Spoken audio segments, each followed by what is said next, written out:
So we are discussing about magnetic moment of a loop, and we have discussed two cases. The traditional one of the conduction current, so where there is a current I in the loop and area of the loop is A. The magnetic moment of the loop is I into A multiplied by N, number of turns. A is area of the loop, and obviously it obeys the right hand thumb rule. So the vector area of the loop or the vector magnetic moment will be this way, following the right hand thumb rule. If this is the direction of current, so this is the vector area, and in the same direction you have the magnetic moment vector also. Now this was the case for the traditional conduction current, and for convection current, or say for a single point charge rotating in a loop,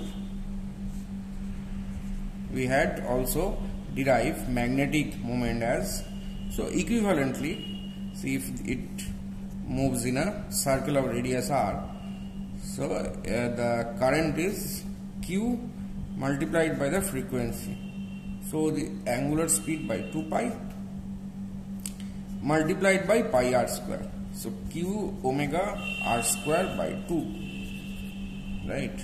So this was for a point charge, and also for an extended body. So we have proved the same thing for a ring also.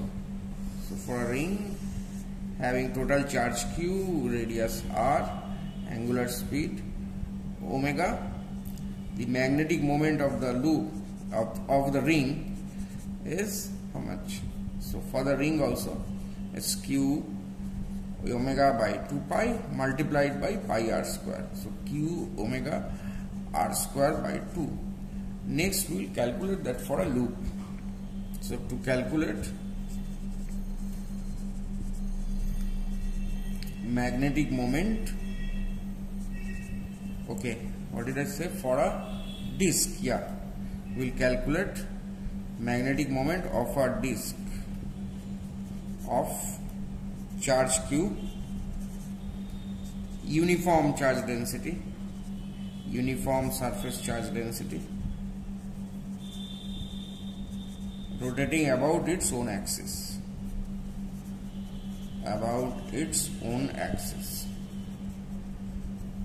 so like this, rotating about this axis. So surely the magnetic moment vector will be perpendicular to the plane of the loop in this way, because this contains positive charge. So as we know the formula for a ring, so we can extend that for the disc. So in this disc of radius r, we will consider rings.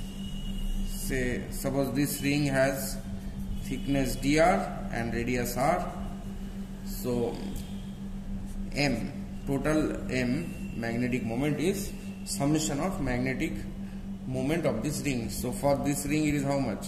What is the charge? So we'll consider sigma as charge density.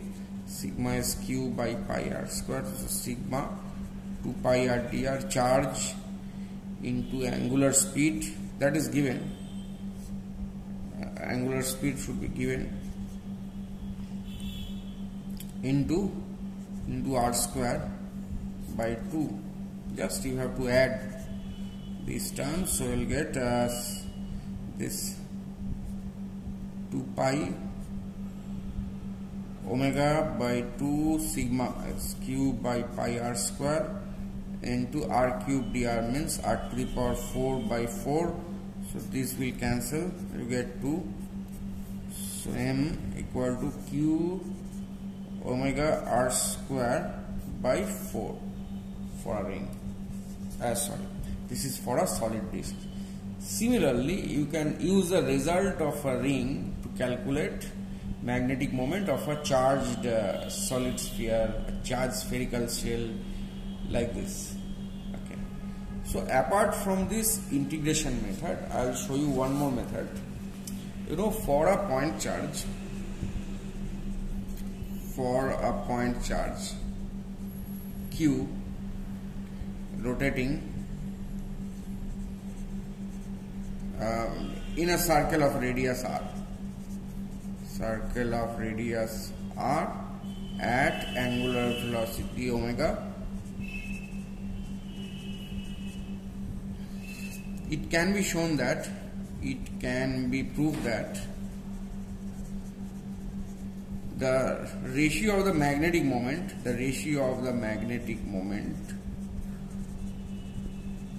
to the angular momentum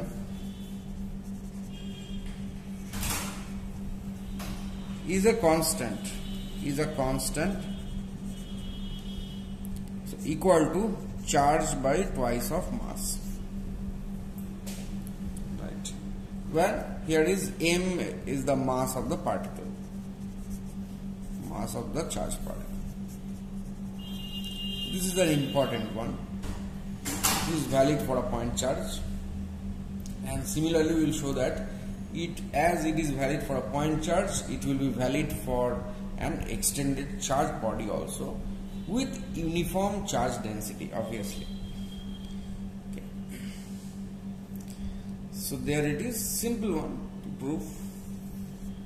So about this axis it is rotating, angular momentum will be how much? L, denoted by L. So it's m r square omega, right? So mvr means m r square omega. Okay. And magnetic moment, we have proved it, q r square omega by 2.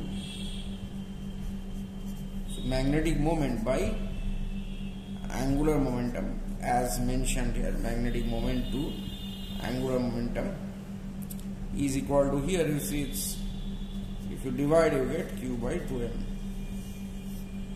So the logic is that, see, it is true for a point charge, right? That we have proved. Now, if it is true for a point charge, then for a charged body also it is true. For a uniformly charged body.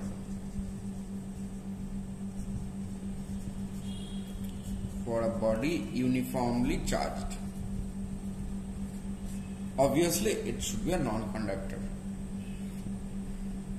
Also, the ratio of magnetic moment to angular momentum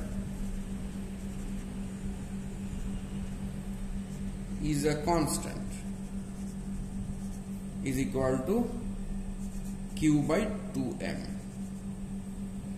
where q is charged on the body, q is the charge on the body,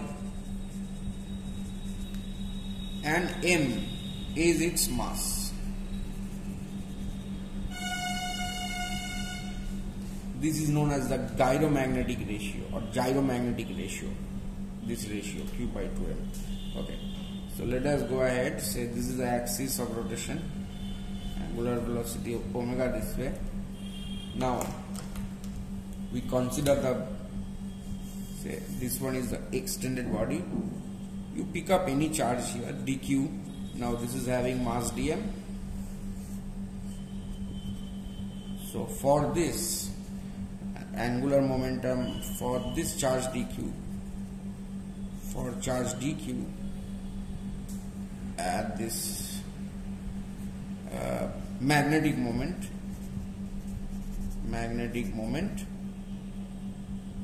say dm is equal to this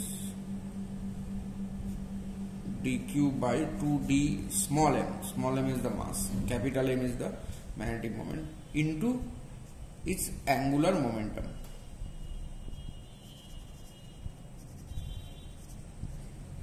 So the total magnetic moment of the body, what do you get?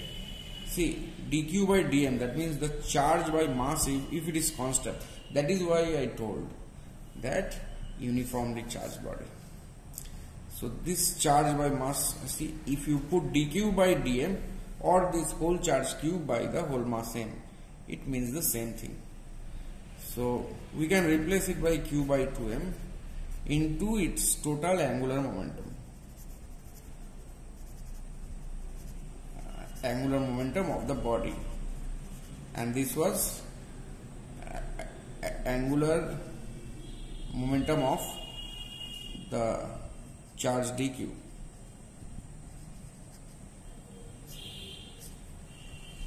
So if you put a summation sign here or integration sign here, there will be an integration sign here because this part is constant. That is what we said. Uniformly charged means the charge by mass is constant throughout the body. So therefore we can generalize this expression Q by 2m into L. So if you have to find out the magnetic moment, say to find magnetic moment of a solid sphere having charge Q, I should mention this, uniformly distributed. If this is not so, you have to fall back on the traditional integration method. So find magnetic moment of a solid sphere having charge Q. Okay. Mass small m and radius capital R, rotating about axis through center with angular speed omega. So you have to find its magnetic moment. Simple as that. We just apply the formula. So magnetic moment divided by angular momentum of this sphere. Its mass is m, so 2 by 5 small m r square omega is equal to Q by 2m. So therefore magnetic moment is equal to Q omega r square divided by 5. Similarly, you can find it for a spherical shell also. See, so for this, no need of integration. Okay. In the same way, you can find magnetic moment of a solid conducting sphere also. So for a solid conducting sphere,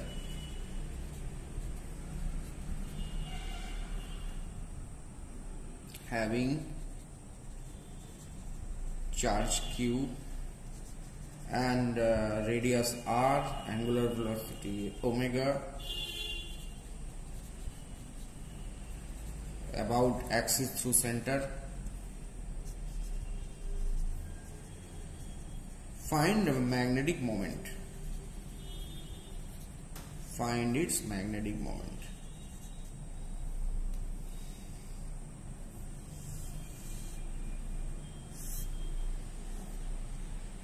Rotating like this.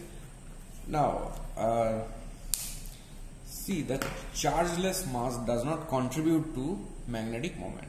Remember that the mass without charge does not contribute to magnetic moment. So we are concerned here with the charges where, as it is conductor, the charges will be residing on the surface. Let's hope uniformly distributed, and that will be so.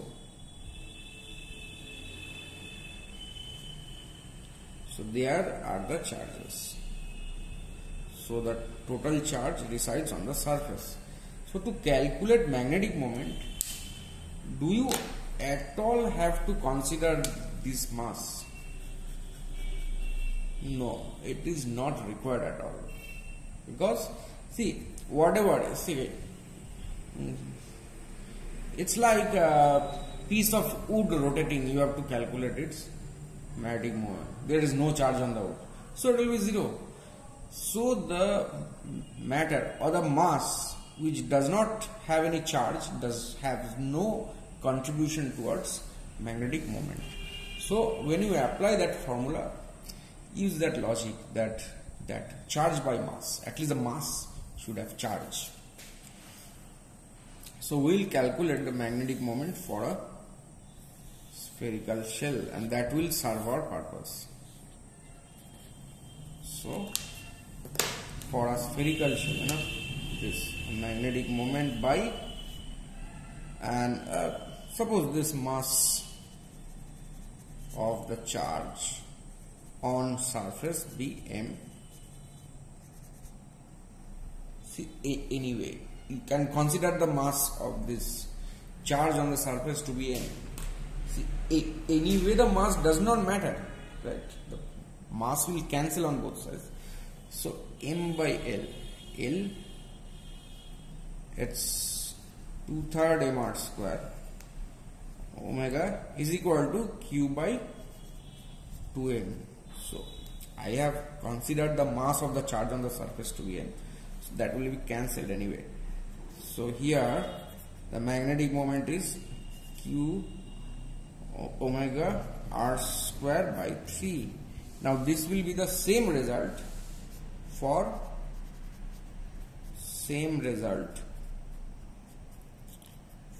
what? Say a non-conducting shell, non-conducting spherical shell, obviously charged, else it has no meaning. You will get the same result for a non-conducting spherical charge shell if it has the same charge and same radius, angular speed also.